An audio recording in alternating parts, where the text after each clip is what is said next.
Bwana asifiwe. Leo niko na mtumishi Emmanuel hapa. Amina, amina. Mtumishi wa Mungu. Bwana asifiwe mtumishi. Amina sana, bado uzima. Salama kwema? Kwema, tubaza shughuli. Asante salama. Na majukumu.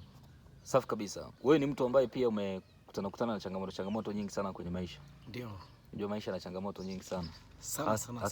Sasa pia kwa watu ambao wameokoka au wenye wito, wenye huduma fulani. Amina. Huwa kuna mapito mengi sana ambayo wanayapitia. Amina. Unaweza ukatupa hata matukio mawili tu ambayo pengine maadui, pengine ni wachawi nani ambao walikufuata na ukapambana? Ilikuwa 2022. Yeah. Kule eneo moja inaitwa Airport Lemela kule Mwanza. Sawa. Kibandani. Majira saa 3 usiku.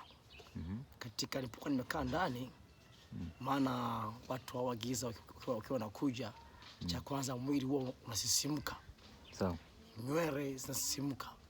Na hata pia miguu inakuwa inasisimka, yani mwili mzima unasisimka. Sawa. Kwa hiyo baada ya muda huo nikatoka nje.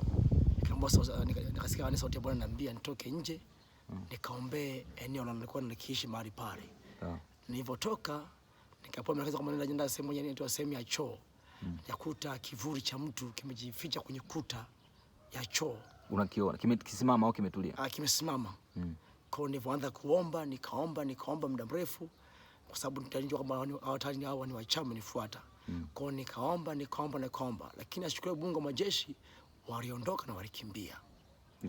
Lingine kipindi niko Mkuyuni 2023 niko pale majira saa 6 usiku nimelala, ghafla nikaona mtu ameshuka pale uwanjani.